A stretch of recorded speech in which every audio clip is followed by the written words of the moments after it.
Good morning student. आज हम पढ़ने वाले हैं क्लास 11 बिजनेस स्टडी के चैप्टर 3 निजी सार्वजनिक व वैश्विक प्रतिष्ठान के पार्ट 6, जिसके अंतर्गत हम लोग समझेंगे आज मल्टीनेशनल कंपनी है क्या, उनका मीनिंग क्या है एवं what is the multinational company की विशेषताएं एवं उसके लाभ एवं हानियों का आज हम क्या करेंगे, आज अध्ययन करेंगे। तो चलिए आइए शुरू करते हैं हम लोग कि विश्वव्यापी सार्वभौमिक उपक्रम बहुराष्ट्रीय कंपनियां बहुराष्ट्रीय कंपनियों की अवधारणा कॉन्सेप्ट ऑफ मल्टीनेशनल कंपनी। तो मल्टीनेशनल कंपनी क्या है? तो देखिए, किसी भी देश के आर्थिक विकास में औद्योगिक क्षेत्र की भूमिका विशेष रूप से क्या होती है, निर्णायक मानी जाती है, क्योंकि औद्योगिक क्षेत्र में अनेक कंपनियां क्या करती है, निगम एवं औद्योगिक संस्थान कार्यरत है, जिसकी भूमिकाएं बहुत ही क्या है, महत्वपूर्ण है। अब इसमें बहुराष्ट्रीय कंपनियों का भी समावेश हो गया है। इस प्रकार बहुराष्ट्रीय कंपनियां जिसका उद्भव गत 35 वर्ष से हुआ है, देश के आर्थिक विकास में अपना क्या करती है, महत्वपूर्ण स्थान बना लिया है। इसके विशेष महत्व का कारण विदेशी कंपनियों का क्या है, उसमें समाहित होना निवेश करना है। तो देखिए, अब हम लोग समझते हैं कि बहुराष्ट्रीय कंपनियां हैं क्या। तो बहुराष्ट्रीय कंपनी से आशा है कि बहुराष्ट्रीय कंपनियों के क्षेत्र में संयुक्त राज्य अमेरिका सबसे आगे है। अब देखिए, मल्टीनेशनल कंपनियों में सबसे आगे सर्वश्रेष्ठ कौन सा है, तो संयुक्त राज्य अमेरिका है, क्योंकि इस राष्ट्र ने विश्व के कोने कोने में अपनी कंपनियां व शाखाएं खोल रखी है। जैसे आप लोग इंटरनेशनल बिजनेस मशीन IBM का नाम सुने ही होंगे, प्रोडक्ट एंड ग्लोबल, ठीक है, कोका कोला, ठीक है, जनरल इलेक्ट्रॉनिक, ये सब क्या है, आपका मल्टीनेशनल कंपनियों का एक एग्जाम्पल है। क्योंकि इसी प्रकार अन्य राष्ट्रों की कंपनियों ने भी विश्व में अपना व्यवसाय खोल रखा है। जैसे स्विट्जरलैंड की है ना, ब्रिटेन की रॉयल डच स्टील ग्रुप, ठीक, ये सब क्या है, आपका बहुराष्ट्रीय कंपनी मल्टीनेशनल कंपनी का क्या है, एक एग्जाम्पल है। लेकिन अन्य बहुराष्ट्रीय कंपनियों में जैसे आपका पेप्सी है ना, पेय पदार्थ, Colgate, Palmolive, Forhans, Lux, lifebuoy, Lipton चाय, जॉनसन एंड जॉनसन, डबनब आदि, ये सब क्या है, एक महत्वपूर्ण उदाहरण है। लेकिन विश्व के अनेक राष्ट्रों के उद्योगपतियों ने अपनी शाखाएं विदेशी में भी खोल रखी है। वह विश्व स्तर पर क्या है, बहुत ही व्यापार कर रही है। अब हम समझते हैं कि व्हाट इज मल्टीनेशनल कंपनी, मतलब बहुराष्ट्रीय कंपनियां हैं क्या। तो देखिए, बहुराष्ट्रीय कंपनियों में 3 शब्द है, कौन कौन सा है, बहुराष्ट्रीय और कंपनी। तो बहु का अर्थ हम किससे लगाते हैं, एक या अधिक से लगाते हैं, मतलब अनेकों से लगाते हैं। वहीं पर राष्ट्रीय का अर्थ क्या है, आपका राष्ट्रीय का असर राष्ट्रीय स्तर पर है, और कंपनी का असर क्या है, व्यापार करने से है। अर्थात इन सभी शब्दों को मिलाकर हम बोल सकते हैं कि इस प्रकार एक से अधिक स्तर पर व्यापार करने वाली कंपनियों को बहुराष्ट्रीय कंपनी कहा जाता है। अन्य शब्दों में ऐसी कंपनियां जिसका उत्पादन एक राष्ट्र में और एक ही से उनकी सेवाएं व बाजार अन्य विभिन्न राष्ट्रों में हो, उन्हें हम क्या कहते हैं, बहुराष्ट्रीय कंपनी कहते हैं। यह तरह की यह नियंत्रित कंपनी की तरह कार्य करती है।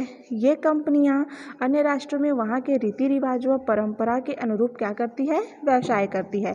इसलिए कभी कभी देशवासी यह नहीं जान पाते कि यह वस्तु विदेशी है कि नहीं है।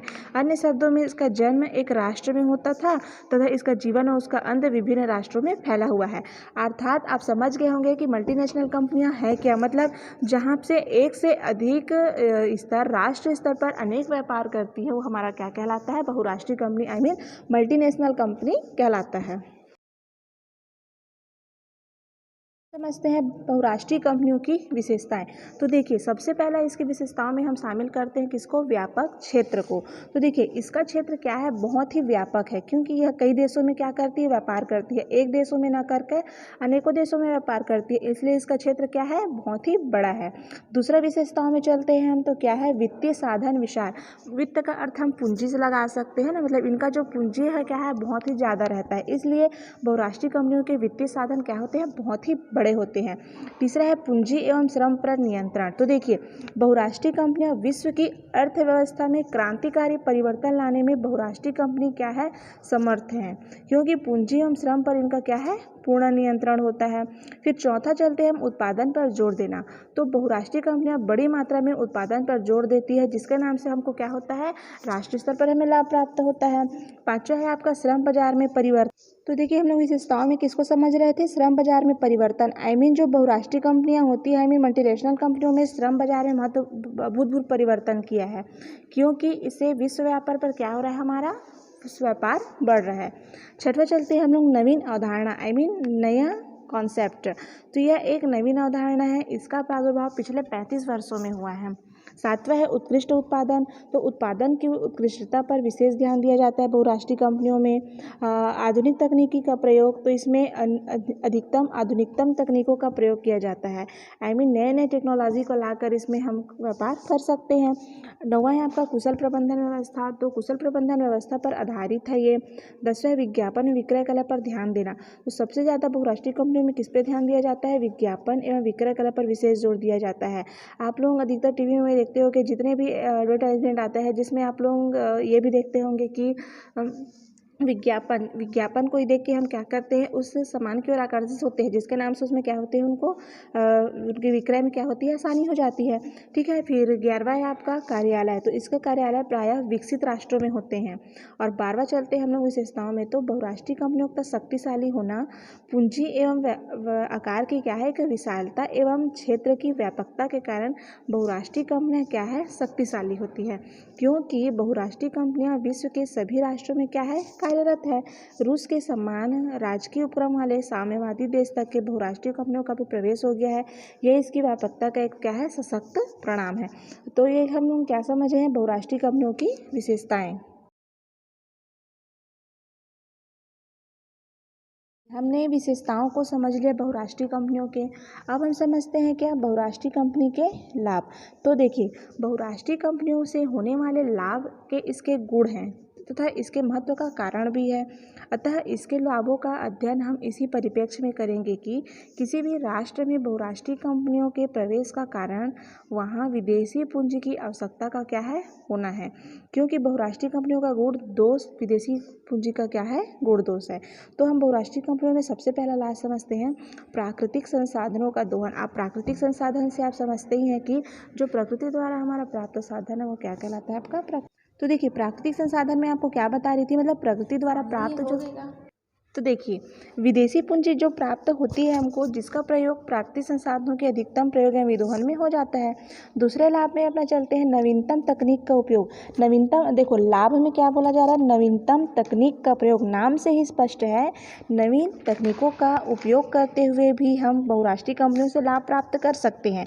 तो वो कैसा है, तो आज का युग आधुनिक एवं नवीन तकनीकों का ज्ञान है, जिसका अन्य उद्योगों में भी किया जा सकता है। तीसरा अनुसंधान को प्रोत्साहन, शोध एवं अनुसंधान को प्रोत्साहित किया जाता है। मतलब नए नए नवीनीकरण को हम क्या कर सकते हैं, प्रोत्साहित कर सकते हैं, जिससे हमको लाभ प्राप्त हो सकता है। फिर है राष्ट्रों को लाभ। तो अल्प विकसित राष्ट्रों के निवेश की कमी को पूरा करते हुए हम राष्ट्र को लाभ प्राप्त करा सकते हैं। वितरण, तो वस्तु के वितरण एवं व्यापार के ढांचे में वैज्ञानिक परिवर्तन करते हैं। साहसियों को लाभ। अब साहसियों मतलब क्या हो रहा है, तो नए उद्योगों को प्रशिक्षण देते हुए भी हम क्या कर सकते हैं, बहुराष्ट्रीय कंपनियों से लाभ प्राप्त कर सकते हैं। और सातवां लाभ में चलते हैं हम अपना राजस्व की प्राप्ति। ठीक है। तो जो हमारी भारी मात्रा में कर आदि का, कर टैक्स का जो भुगतान कर सरकारी राजस्व में जो वृद्धि करते हैं, वह बहुराष्ट्रीय कंपनी के उदय एवं प्रसार से उत्पादन एवं निवेश का भी क्या है, अंतर्राष्ट्रीयकरण हुआ है। यह बहुराष्ट्रीय कंपनियों का ही महत्व है, क्योंकि यहाँ 30 से 35 वर्षों के अल्पकाल में इसका व्यापक प्रसार हो चुका है। क्योंकि आज का जो विश्व है वो 35,000 बहुराष्ट्रीय कंपनियों में कार्यरत है। देखिए आज के डेट में, मतलब आज विश्व में 35,000 बहुराष्ट्रीय कंपनियां कार्यरत है। मतलब 33,000 से ज़्यादा क्या है, यहाँ पे हमारे बहुराष्ट्रीय कंपनियां हैं। आज से 10 वर्ष पूर्व इनकी संख्या मात्र 10,000 थी। विश्व में सबसे अधिक इनकी संख्या कहाँ है, मैंने आपको शुरू में बताया था। तो बहुराष्ट्रीय कंपनियां सबसे ज़्यादा अधिक है संयुक्त राज्य अमेरिका, संयुक्त राज्य अमेरिका में है। तो ये हमारा क्या हो गया, मल्टीनेशनल कंपनी के लाभ। करते हैं दोष में। तो देखिए बहुराष्ट्रीय कंपनियों से होने वाली हानि क्या क्या है। तो देखिए जहाँ पे लाभ है वहाँ पे हानि मैं आपको हर वीडियो में बताती हूँ नहीं। तो देखिए इसके अवगुण या दोषों के कारण जो बहुराष्ट्रीय कंपनियाँ की आलोचना की जाती है, भारत की आर्थिक उदारीकरण की नीति के कारण बहुराष्ट्रीय कंपनियों का प्रवेश सरल एवं सुगम हो गया है। ठीक है, सरल एकदम, सुगम का अर्थ हो जाएगा आसानी हो गया है, क्योंकि शासन इस संबंध से सतर्क है। ईस्ट इंडिया कंपनी जो एक बहुराष्ट्रीय कंपनी थी, वे क्रियाकलापों को भारत विस्मृत नहीं कर सकता। इसलिए राष्ट्रीय नेता इसे क्या कहते हैं, साम्राज्यवाद का संदेश वाहक भी कहते हैं। इस पर सतर्क दृष्टि एवं कठोर नियंत्रण आवश्यक है। अब इसमें भी ध्यान देने वाली बातें कौन कौन सी हैं। तो देखिए प्राकृतिक संपदा का अपने हित में अनुचित एवं मनमाने ढंग से दोहन किया जाता है। जो हमारा प्राकृतिक संसाधन है उसका जरूरत से ज़्यादा उपयोग करने से भी हमको हानि प्रयोग हो सकती है। फिर है राष्ट्र के सामने विदेशी मुद्रा की कठिनाई उपस्थित हो सकती है, क्योंकि हमारा राष्ट्र और विदेशी राष्ट्र में अंतर है और वहाँ की मुद्राओं में भी अंतर है, जिसके नाम से हमें कठिनाइयों का सामना करना पड़ता है। आर्थिक एवं सामाजिक असमानता भी उत्पन्न हो जाती है। बहुत शीघ्र एक अधिकार की स्थिति में आ जाते हैं, मतलब बहुत ही जल्दी क्या होते हैं, मतलब केवल एक के अधिकार की स्थिति में आ जाती है बहुराष्ट्रीय कंपनियाँ। फिर है अपार धन शक्ति के कारण जननेता एवं बुद्धिजीवियों को प्रभावित होती है। गैर प्राथमिकता वाले उपभोक्ता की वस्तु पर विशेष ध्यान देते हैं और इससे राष्ट्र को क्या होती है, हानि होती है। मूल्य का निर्धारण कंपनी के कार्यालय से होता है, जो कभी कभी राष्ट्रों के अनुकूल नहीं होता। कुटीर उद्योग एवं लघु उद्योग के लिए भी बहुत घातक है बहुराष्ट्रीय कंपनी। कारागार एवं शिल्प बेरोजगार भी हो सकते हैं। देश के राजनीति में भी क्या होते हैं, हस्तक्षेप करते हैं। मतलब जहाँ पे हमको लाभ की प्राप्ति हो रही है वहाँ हमें हानि का भी संभावना बना हुआ है। इसलिए बहुराष्ट्रीय कंपनियों से कुछ हमें हानि की भी संभावना बनी रहती है। अब है भारत में बहुराष्ट्रीय कंपनियों की भूमिका क्या है। तो देखिए भारत, हमने संयुक्त राज्य अमेरिका के बारे में जाना था कि बहुराष्ट्रीय कंपनियां वहाँ का क्या है, लेकिन भारत में बहुराष्ट्रीय कंपनी की हमारी क्या भूमिका है इसका देखिए। तो भारतीय अर्थव्यवस्था में बहुराष्ट्रीय कंपनियां का महत्वपूर्ण स्थान है, क्योंकि एक प्रतिवेदन के अनुसार भारत में 250 करोड़ डॉलर के निवेश तथा 4000 से अधिक सहयोग समझौते हैं। साथ 800 से अधिक बहुराष्ट्रीय कंपनियां कार्यरत हैं। हमारे भारत में भी 800 से अधिक बहुराष्ट्रीय कंपनी क्या है, कार्यरत है। इसके रूप से विभिन्न उद्योगों में इनका प्रमुख स्थान है। औषधि उद्योग में इनका एक अधिकार सा है, क्योंकि विभिन्न फार्मूलों पर इनका क्या है, स्वताधिकार है। आर्थिक उदारीकरण के कारण विभिन्न क्षेत्रों में बहुराष्ट्रीय कंपनियों का प्रवेश हो रहा है। जैसे आपका क्या क्या है बहुराष्ट्रीय कंपनियों में भारत में, तो विद्युत उत्पादन का क्षेत्र, कोको कोला, पेप्सी, जो पेय पदार्थ हैं जो हम यूज़ करते हैं, कोलगेट, आपका tooth powder, lux, Rexona, light boy, sunlight साबुन, लिप्टन रेड लेबल चाय आदि, ये सब क्या है आपका बहुराष्ट्रीय कंपनियों द्वारा ही दैनिक उपयोग की अनेक वस्तुओं का उत्पादन बहुराष्ट्रीय कंपनियों द्वारा भारत में हो रहा है। जिसमें देखिए और क्या क्या उदाहरण में हम शामिल कर सकते हैं। तो American chemical industry, Hindustan lever limited, Bayer of West Germany, Philips, Bata, Colgate, GC, Britannia आदि बहुराष्ट्रीय कंपनियों के ही उदाहरण है जो हमारे भारत में क्या है, चल रही हैं। जब भारत में अंग्रेजी सत्ता का समापन हुआ था तब भारत की स्थिति उस मकान के समान थी जिसमें किराएदार रहते हैं और अपना सामान लेकर मकान खाली कर देते हैं। अतः भारत ने अनेक नवोदय काल में अपने विकास की गति को बढ़ाने के लिए विदेशी पूंजी को आमंत्रित करने की बाध्यता एवं व्यवस्था को भी क्या किया है, स्वीकार किया है। अर्थात भारत में भी पुनः उसी स्थिति का निर्माण हो गया है। अर्थात 1991 से आर्थिक उदारीकरण को अपनाया गया, जिसमें बहुराष्ट्रीय कंपनियों का भी विभिन्न क्षेत्रों में प्रवेश हो रहा है। अर्थात हम इस बातों को कह सकते हैं कि यह बात सैकड़ों बार कही एवं हजारों बार दोहराई जा सकती है कि राष्ट्रहित एवं राष्ट्रीय स्वाभिमान का सर्वोपरि स्थान प्रदान किया गया है। अर्थात बहुराष्ट्रीय कंपनियों की स्थापना से यह सदैव स्मरण रखना होगा, क्योंकि हमारे भारत में बहुराष्ट्रीय कंपनियों की भूमिका भी क्या है, बहुत ही अच्छी रही है, जिसमें हम जो यूज़ करते हैं सामान, जिससे हमको क्या होता है, लाभ की प्राप्ति होती है। तो देखिए नेक्स्ट समझते हैं आप क्या हमारा विदेशी गठबंधन।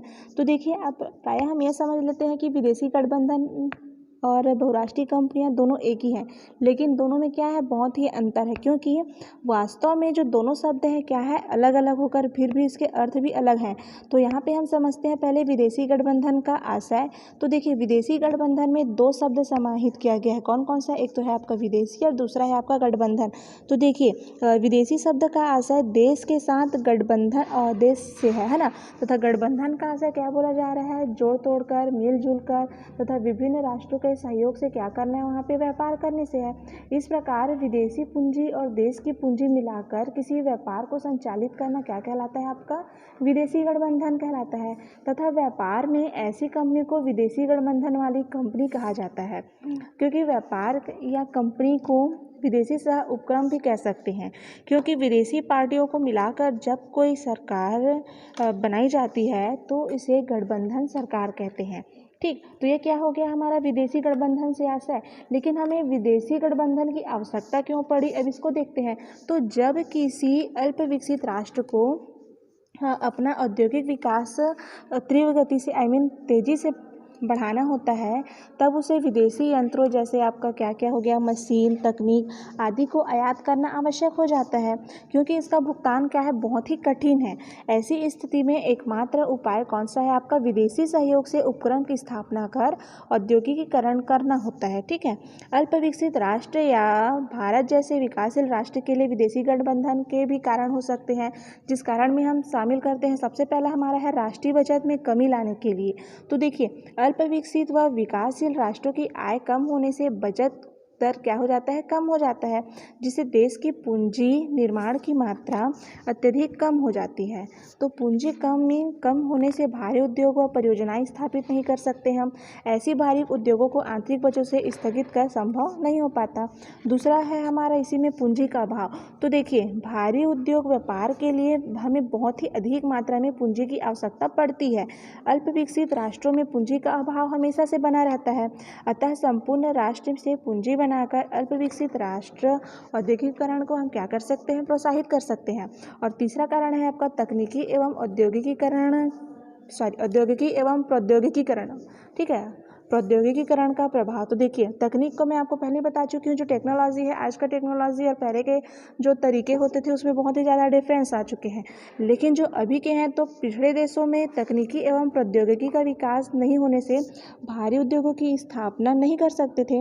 अतः विदेशों से ऐसा ज्ञान व तकनीकी प्राप्त कर औद्योगिकीकरण को हम क्या कर सकते हैं, बढ़ा सकते हैं। जैसे आपका एक उदाहरण के तौर पे मैं आपको बताती हूँ कि जैसे हमारा जो छत्तीसगढ़ राज्य में जो भिलाई स्टील प्लांट रूस के सहयोग से स्थापित किया गया है ना, ये एक हो गया आपका क्या, विदेशी गठबंधन का एक उदाहरण हो गया। देखिए, हमारा राज्य कौन सा है, छत्तीसगढ़ है, लेकिन जो स्टील प्लांट है वो कहाँ से स्थापित हो गया है, तो रूस के सहयोग से संचालित हुआ है। ठीक है, उसके बाद हम हमारा इसी में आते हैं, चौथा क्या है आपका, तो भुगतान का संतुलन। तो अल्प विकसित राष्ट्रों का भुगतान संतुलन प्रायः क्या रहता है, प्रतिकूल अवस्था में रहता है, क्योंकि ऐसी स्थिति में विदेशों से कच्चा माल एवं अन्य सेवाएं आयात करने के लिए भुगतान संतुलन बिगड़ सकता है। तथा ऐसी स्थिति में विदेशी सहयोग से भारी उद्योगों की स्थापना कर औद्योगिक विकास हम कर सकते हैं। और लास्ट में चलते हैं अन्य लाभ में। तो देखिए, हमने अभी 4 प्रकार को पहले अच्छे समझा। हमारी राष्ट्रीय आय में बचत होती है, राष्ट्रीय बचत में कमी आती है, पूंजी का अभाव, तकनीकी एवं प्रौद्योगिकी का अभाव, फिर भुगतान संतुलन। और अन्य में जब बताया जा रहा है वो है कि जब कोई राष्ट्र औद्योगिकीकरण करने का प्रयास करता है तब उसे आर्थिक संसाधनों की आवश्यकता होती ही है। कुछ सीमा तक वित्त व्यवस्था भी की जा सकती है तथा इसमें मुद्रा की क्या होते हैं, हम स्फीति भी बढ़ा सकते हैं। इससे हमारे मूल्यों में क्या होती है, तेजी से वृद्धि होती है। तब ऐसी स्थिति में विदेशी पूंजी का आयात उचित माना जाता है। तब इसे हम क्या कर सकते हैं, उपक्रम में सहभागिता ला सकते हैं, जिससे हमारे राष्ट्रीय आय में क्या होती है, बचत होती है, हमारी राष्ट्रीय आय में वृद्धि भी होती है। ये हमने विदेशी गठबंधन को समझा। अब हम इसी में समझते हैं ज्वाइंट सेक्टर, संयुक्त क्षेत्र। मतलब संयुक्त क्षेत्र हमारा है क्या, तो देखिए, संयुक्त क्षेत्र से तात्पर्य हम ऐसे उपक्रम से लगा सकते हैं जिसका स्वामी सरकार व निजी क्षेत्र संयुक्त रूप से होते हैं। मैंने आपको पहले ही बताया था। मतलब इसमें क्या होता है, 51% किसके हाथ में होता है, गवर्नमेंट के हाथ में होता है, और बाकी निजी क्षेत्रों के हाथ में होता है, मतलब प्राइवेट सेक्टर के हाथ में होता है। ये सब हमारा क्या कहलाता है, संयुक्त क्षेत्र के अंतर्गत आता है, जिसका प्रबंध और संचालन निजी क्षेत्र क्षेत्र एवं सरकार के प्रतिनिधि संयुक्त रूप से करते हैं। इसके द्वारा अर्जित लाभ को आपस में पूर्व निर्धारित अनुपात में बांट दिया जाता है। फिर जो देखिए, अब इसके उदाहरण में मैं आपको बता रही हूँ, जैसे भारत में जो Hindustan machine tools HMT, Gujarat खाद कंपनी आपका हो गया, भारतीय टेलीफोन निगम, जीवन बीमा निगम, भारत हैवी इलेक्ट्रिकल लिमिटेड, आयुक्त, ये सब क्या है आपका संयुक्त क्षेत्र के अंतर्गत आते हैं, जिसका कुछ % गवर्नमेंट के हाथ में होता है और कुछ किसके हाथ में होता है, प्राइवेट सेक्टर के हाथ में होता है। ठीक है, ये क्या कहलाता है आपका संयुक्त क्षेत्र कहलाता है। अब हम इसी में समझते हैं कि संयुक्त क्षेत्र का अर्थ क्या है। तो देखिए, बताया जा रहा है कि संयुक्त क्षेत्र के महत्व को प्रतिपादित करते हुए कहा जा रहा है कि भारत जैसे देश में पर्याप्त कार्य करना क्या है, शेष है, क्योंकि अनियंत्रित पूंजीवाद एवं विलासिता देश में क्या किया गया है, सुदृढ़ औद्योगिक आधार के निर्माण के लिए सार्वजनिक क्षेत्र का विस्तार आवश्यक हो गया है, क्योंकि जो प्राइवेट सेक्टर में इनकी क्षमता नहीं है वह उसके लिए आवश्यक पूंजी निवेशित कर सकते हैं। फिर उसके बावजूद सार्वजनिक क्षेत्र, निजी क्षेत्र जैसे कई बातें हमारे सामने नहीं होनी चाहिए, क्योंकि दोनों का अपना अपना एक अलग क्या है, कार्य क्षेत्र है। लेकिन देश के जो हमारी तीव्र आर्थिक विकास में ही दोनों क्या है हमारे लिए आवश्यक है। जिस प्रकार चलने के लिए दोनों पैर की आवश्यकता होती है, उसी प्रकार देश के राष्ट्र के हित में हमारे लिए दोनों आवश्यक है। जैसे आपका प्राइवेट भी हो गया तो आपका गवर्नमेंट सेक्टर भी हो गया, दोनों हमारे लिए आवश्यक है। उसी प्रकार औद्योगिक विकास के लिए निजी और सार्वजनिक क्षेत्र की आवश्यकता होती है। तो दोनों क्षेत्र दो सुंदर देशों के समान भी हो सकते हैं। इनके बीच किसी प्रकार की कटुता या पक्षपात पैदा करना क्या होगा, आपके लिए अनुचित होगा। ठीक है, लेकिन देखिए, यहीं पे हमने एक शब्द में समझा, लेकिन दूसरे शब्द में हम कह सकते हैं कि संयुक्त क्षेत्र सार्वजनिक क्षेत्र के विशाल वित्त साधनों और निजी क्षेत्र के अनुभव, उत्साह एवं कौशल को क्या करता है, सुंदर बनाता है।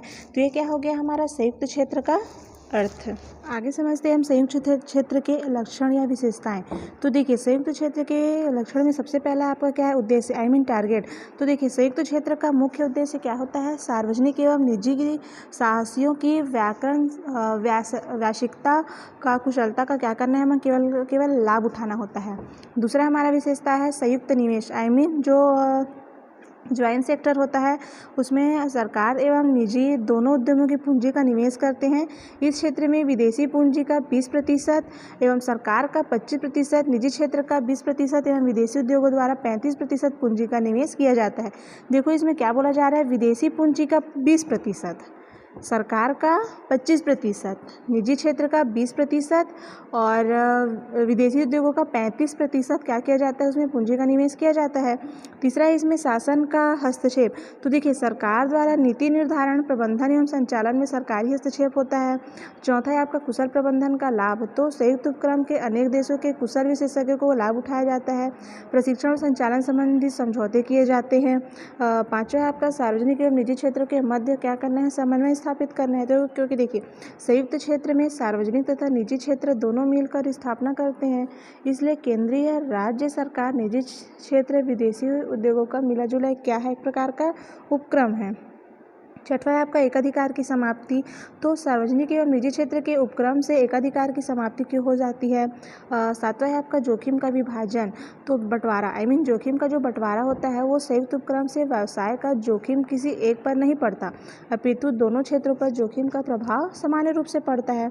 आठवां है आपका संतुलित विकास। तो संयुक्त क्षेत्र में उद्योग ऐसे स्थान पर खोले जाते हैं जहाँ उद्योग नहीं है अथवा पिछड़े क्षेत्रों की अपेक्षा नहीं होते हैं। और लास्ट चलते हैं हम नौवां में, सार्वजनिक एवं निजी क्षेत्र के दोषों की समाप्ति।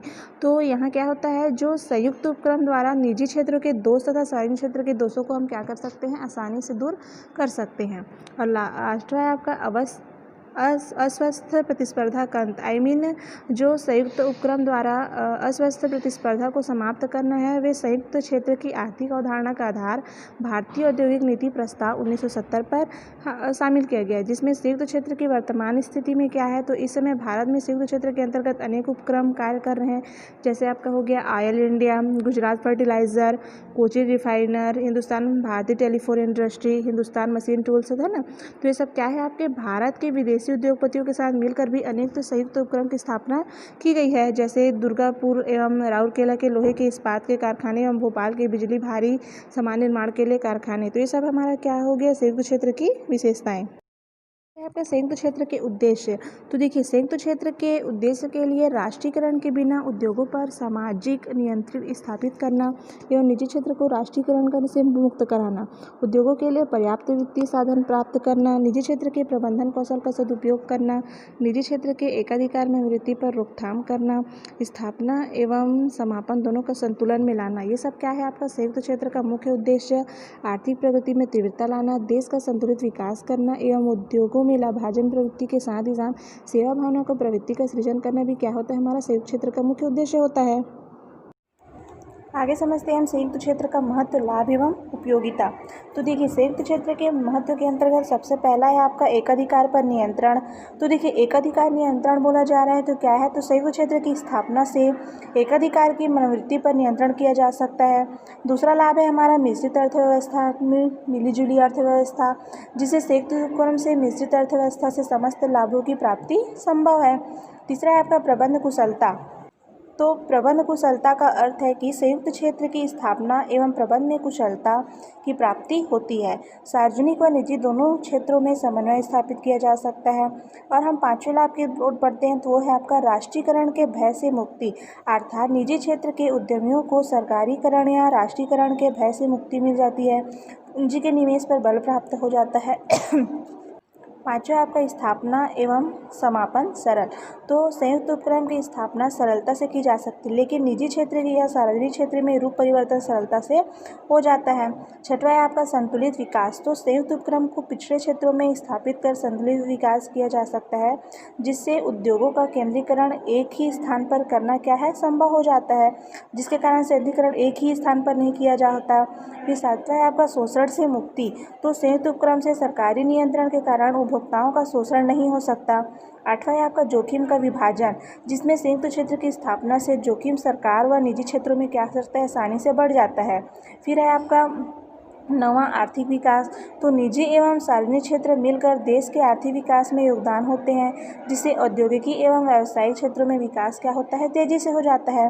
अब आपका 10वां है पूंजी का अभाव नहीं। तो संयुक्त क्षेत्र के अंतर्गत क्या होता है कि सार्वजनिक एवं निजी प्रयासों से पूंजी की कमी नहीं होती है, जिससे पूंजी के अभाव में विकास क्या हो जाता है, अनुरुद्ध नहीं हो पाता है। और आपका 11वां है जोखिमपूर्ण उद्योगों की स्थापना, जिसके कारण से बड़े बड़े उद्योगों की स्थापना की जा सकती है और जोखिमपूर्ण उद्योगों की स्थापना भी हम आसानी से कर सकते हैं।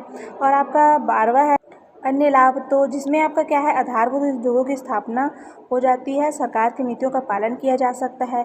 तो हमने ये क्या समझा है, संयुक्त क्षेत्र का महत्व, लाभ एवं उपयोगिता, जिसके अंतर्गत हमने 12 प्रकार के उसके महत्व को क्या किया है, अध्ययन किया है। देखते हैं संयुक्त क्षेत्र की हानि। तो देखिए, संयुक्त क्षेत्र से हानि क्या हो सकता है, तो निजी क्षेत्र की अपेक्षा होती है, दोनों क्षेत्र में समन्वय का अभाव होता है, राजनीतिक हस्तक्षेप अधिक होता है, या यह एक प्रकार का अप्रत्यक्ष राष्ट्रीयकरण है, जिसे कारण निजी उद्यमी दुखी होते हैं। सार्वजनिक क्षेत्र का प्रतिनिधित्व सरकारी अधिकारी करते हैं, जो वेतनभोगी होने के कारण रूखा व्यवहार करते हैं। तो ये सब क्या हो गया, हमारा संयुक्त क्षेत्र से हानि। और आखिरी चलते हैं हम, भारत में संयुक्त क्षेत्र का भविष्य क्या है। तो देखिए, संयुक्त क्षेत्र की अवधारणा को सर्वप्रथम सरकार ने औद्योगिक लाइसेंसिंग नीति द्वारा स्वीकार किया, जिसका अनुमोदन भारत में 1978 की औद्योगिक नीति में स्वीकार किया गया। तब संयुक्त उपक्रमों की स्थापना की अनुशंसा की गई। वर्तमान समय में सरकार संयुक्त क्षेत्र को प्रोत्साहित कर रही है, अर्थात आर्थिक उदारीकरण नीति के कारण भी इस क्षेत्र को महत्व प्राप्त हुआ। अपने उद्योग इसी क्षेत्र में स्थापित हो रहे हैं, अर्थात भारत में संयुक्त क्षेत्र के विकास की असीम संभावनाएं तथा इसका भविष्य क्या है, उज्ज्वल है। तो आज हमने इस वीडियो में क्या जाना है, संयुक्त क्षेत्र का लाभ,